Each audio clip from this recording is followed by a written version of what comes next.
제가 이 사람이 역사상 가장 아름다운 여성 중 한 명이라고 하면 아마 비웃으실 겁니다. 하지만 1740년대 그녀는 영국에서 가장 많은 이들이 찾던 여인 중 한 명이 되었습니다.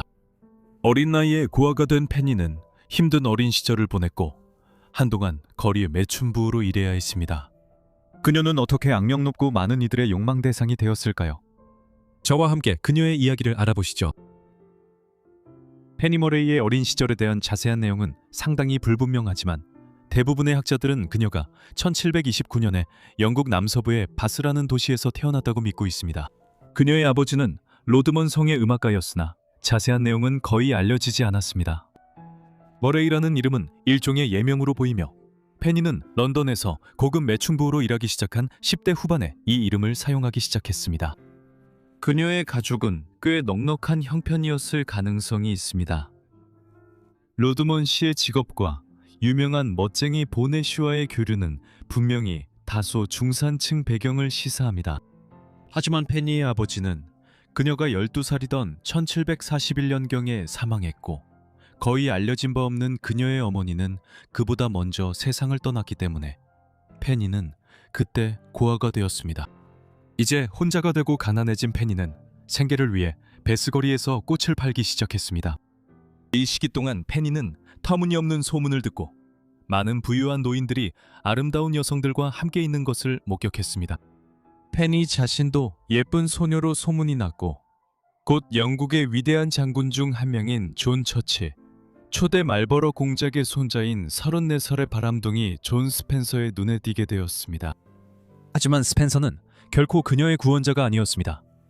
그는 다정한 말과 지켜지지 않은 약속으로 그녀를 유혹했고 자신의 욕망을 채운 뒤 곧바로 그녀를 떠났습니다.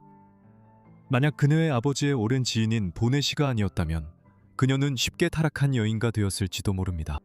이때쯤 그는 이미 60이 훌쩍 넘은 나이였고 페니를 자신의 집으로 초대했습니다. 내쉬는 페니에게 좋은 생활과 더 나은 취향을 갖게 해주었습니다. 아마 그녀가 그를 행복하게 했으리라 생각됩니다. 내쉬는 이후로도 20년을 더 살았지만 1743년쯤 페니는 런던으로 이사했고 그곳에서 이른바 의상 비용을 지원받는 후원 관계에 들어갔습니다. 이것은 부유한 후원자가 젊은 여성이 코티잔이나 고급 창녀로 자리 잡을 수 있도록 초기 자금을 대주는 상황이었습니다. 이런 종류의 일이 상당한 금액을 필요로 했던 이유는 부유하고 권력 있는 남성들을 접대하기 위해 필요한 드레스, 보석, 값비싼 화장품 때문이었습니다. 머리의 첫 번째 후원자는 보넷이었던 것으로 보이지만 1740년대 후반 그녀가 성인이 되었을 무렵에는 잭 해리스라는 런던의 유명한 포주가 그녀를 관리하고 있었습니다. 잭 해리스는 아마도 해리스의 쿠번턴 텐시어스 가든 레이디 명단이라는 런던 성매매 여성들의 명부 작성에 관여했고 그 발상의 바탕이 된 인물이었을 것입니다. 해리스를 만나기 전 머리는 경제적인 어려움에 직면했고 어쩔 수 없이 평범한 거리의 창녀가 되어 적은 돈을 받고 몸을 허락해야 했습니다. 해리스의 도움으로 그녀의 아름다움이 소문나자 1740년대가 끝날 무렵 머리는 런던 전역에서 상류층을 상대하는 고급 매춘부로 명성을 떨쳤고 그녀의 고객 중에는 영국의 주요 귀족들도 포함되어 있었습니다.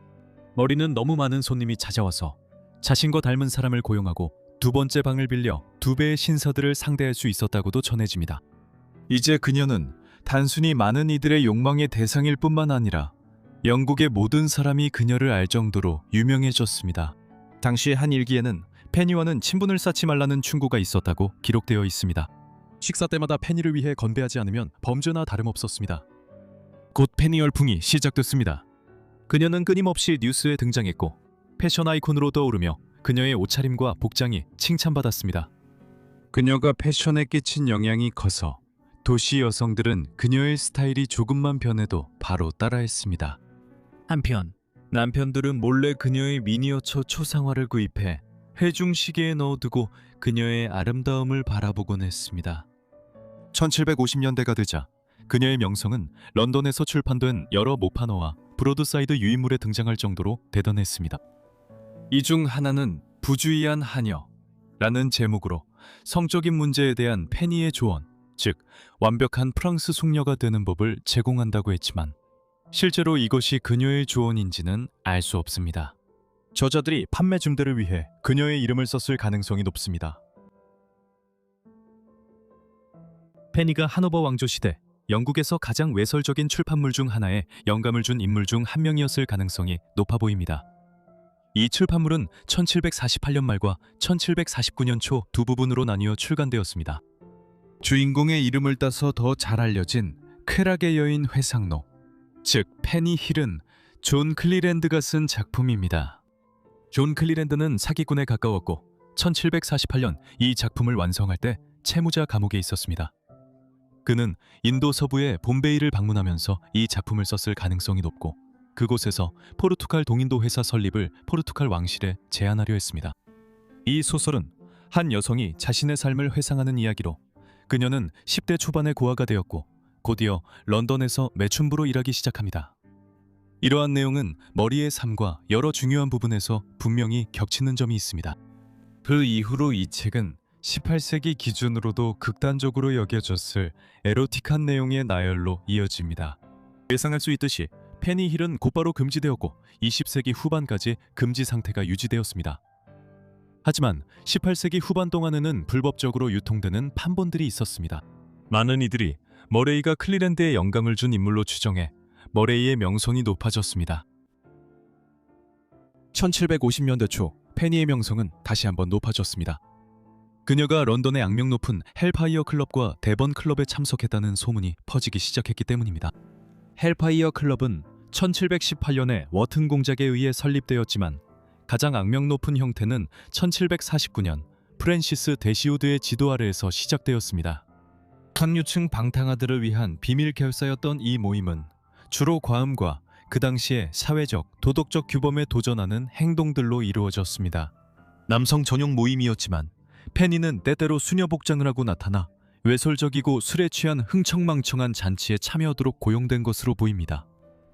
디번 클럽은 1744년에 존 몬테규 4대 샌드위치 백작이 설립한 덜 과격한 사교 모임이었습니다.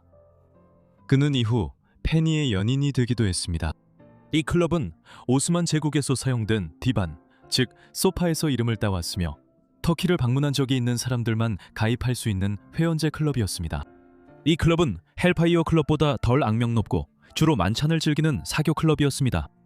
페니는 하렘의 일원으로 이 클럽에 참석했는데 이는 성적인 분위기가 있는 모임이었지만 실제로는 서로 건배를 주고받는 좀 더 온화한 식사 모임이었을 수도 있습니다.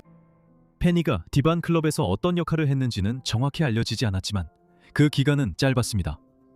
1740년대 후반에 여러 회원들이 더 방탕한 헬파이어 클럽을 설립하거나 가입하기 위해 떠나면서 클럽이 해산되었기 때문입니다. 1750년대 초반에 페니는 리처드 에킨스경, 클라팜의 6번째 바로넷 에킨스와 결혼했습니다. 그는 머레이와 거의 동갑인 영국의 소귀족이었습니다. 짧은 생애 동안 에킨스는 키티 피셔를 비롯한 런던의 유명한 고급 창부들을 고용하는데 가문의 재산 대부분을 탕진했고 결국 페니와 결혼하게 되었습니다. 그들의 결혼 생활은 불안정했고 둘 다 완전히 일부일처제를 지키지는 않았습니다. 유명한 일화에 따르면 어느 날 페니는 에킨스에게 용돈이 필요하다고 불평했습니다. 이에 에킨스는 페니에게 겨우 20파운드 지폐 한 장을 건넸습니다. 모욕당한 페니는 당신의 20파운드 나 먹어라 무슨 소용이야 라고 울부짖었습니다. 페니는 그의 손에서 지폐를 낚아채더니 그 지폐를 빵 두 조각 사이에 끼워 넣고 먹기 시작했습니다. 이 결혼 생활은 오래가지 못했습니다. 에트킨스는 1756년 여름 머레이가 겨우 27살이었을 때 세상을 떠났습니다. 남편은 그녀에게 상당한 재산을 남겨주기는커녕 빚만 남겼습니다. 이제 그녀의 외모도 시들어가고 있었고 그녀가 가장 힘들었던 순간에 그녀를 흠모하던 이들은 그녀를 떠났습니다. 빚을 갚지 못한 머레이는 채무자 유치장로 끌려갔습니다. 그곳에서 그녀는 자신을 처음 타락시킨 존 스펜서의 아들 초대 스펜서 백작 존 스펜서가 결혼한다는 소식을 들었습니다. 행운스럽게도 페니에게 젊은 미스터 스펜서는 매우 관대하고 명예로운 사람이었고 페니가 그의 아버지의 방탕한 행실을 알리는 탕원서를 읽은 후 그녀에게 연 200파운드의 수당을 지급하기로 결정했습니다. 스펜서는 그녀를 빈곤에서 구해줬을 뿐만 아니라 자신의 친구 데이비드 로스도 소개해 주었습니다. 데이비드 로스는 영국 배우이자 극장 소유주로 1740년대 후반 더블린의 스몰 컬리에서 공연된 헨리 필딩의 더 마이저를 포함해 더블린과 런던 무대에서 수많은 유명 작품에 출연한 인물이었습니다. 그리고 1751년 런던의 주리 레인에서 초연된 리처드 스틸의 더 컨셔스 러버스에도 출연했습니다. 그들은 빠르게 사랑에 빠졌고 모두를 놀라게 하며 그 해 안에 결혼했습니다. 그들의 결혼 생활은 행복했고 이전의 직업 선택에도 불구하고 페니는 1757년에 고급 창녀로서의 일을 그만둔 것으로 보입니다. 그리고 결혼 후에도 로스에게 계속 충실했습니다. 이와는 별개로 그녀는 자신의 과거를 숨기지 않았습니다. 1759년 로스와 결혼한 지 2년 후 런던에서 유명한 미스 페니 머레이의 회고록, 여러 저명 인사들의 음모와 연애담이 실린 실제 사실에 근거한 이야기라는 제목의 회고록이 출간되었습니다. 이 책은 익명으로 그리고 3인칭 시점으로 쓰였지만 머레이가 직접 썼거나 그녀를 대신해 대필하게 했다는 점은 꽤 분명해 보입니다. 이 책은 18세기 중반에 등장한 런던의 가장 유명한 고급 창녀들의 삶을 자세히 다룬 여러 회고록 중 하나였습니다.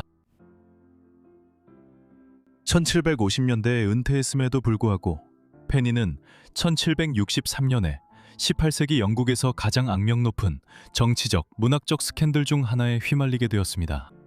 그해 런던에서 여성에 관한 에세이라는 제목의 새로운 작품이 출판되었습니다. 이 작품은 존 윌크스라는 급진적인 언론인이자 논란이 많은 정치인이 저술했는데 그는 1757년에 에일즈버리 선거구에서 국회의원으로 선출된 인물이었습니다. 1762년에 윌크스는 더 노스 브리튼이라는 신문을 창간했습니다. 새로운 영국 총리인 존 스튜어트 제3대 뷰트백작의 정부를 공격하기 위한 목적이었습니다.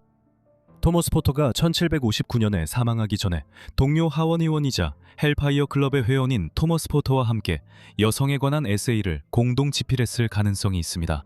이는 알렉산더 포프의 인간에 관한 에세이를 외설적으로 패러디한 작품이었습니다. 첫 문장에서 페니를 언급하며 거의 모든 문장이 갈수록 더 추격적으로 변합니다.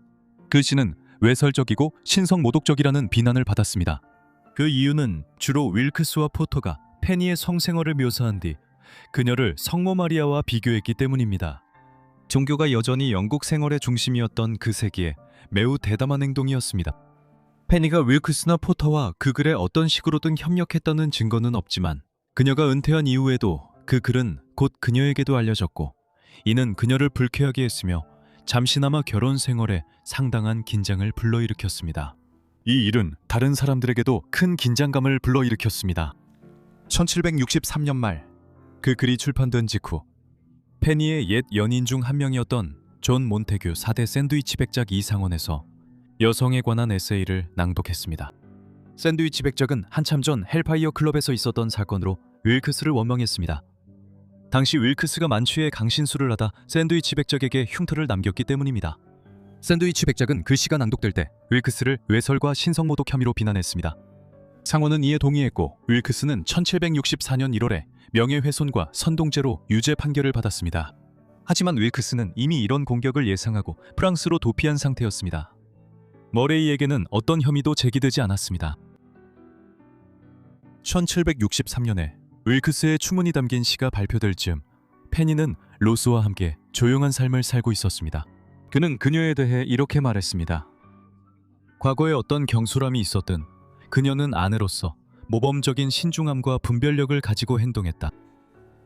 그들은 대부분의 시간을 런던에서 보냈는데 로스는 그곳에서 성공한 배우일 뿐만 아니라 연극 연출가이자 프로듀서로 자리 잡았습니다. 그들은 때때로 스코틀랜드로 여행을 가기도 했는데 로스는 에든버러에서 여러 작품에 출연했습니다. 1760년대 후반에는 로열 극장에서 더 컨셔스 러버스 공연에도 출연했습니다. 그들은 자녀가 없었던 것으로 보입니다. 페니는 1778년 4월 2일 런던에서 약 48세의 나이로 세상을 떠났습니다. 페니 힐이라는 책의 악명 때문에 수년 동안 수많은 영화와 텔레비전 각색 작품들이 제작되었습니다. 가장 최근에는 2007년 BBC 미니 시리즈가 제작되었습니다. 따라서 어떤 면에서 페니 머레이의 이야기는 그녀의 허구적 인물인 페니 힐을 통해 오늘날까지도 계속 이어지고 있습니다. 페니모레이 영상 시청해 주셔서 감사합니다. 흥미로우셨길 바랍니다. 댓글로 그녀의 삶에 대해 어떻게 생각하셨는지 알려주시고 다른 제안이 있으시면 역시 아래 댓글에 남겨주세요. 여러분 모두 구독과 알림 설정을 하셔서 제가 영상을 업로드하자마자 바로 받아보시길 바랍니다. 오늘은 여기까지입니다. 다음 포 같은 아이브즈에서 다시 뵙겠습니다. 감사합니다.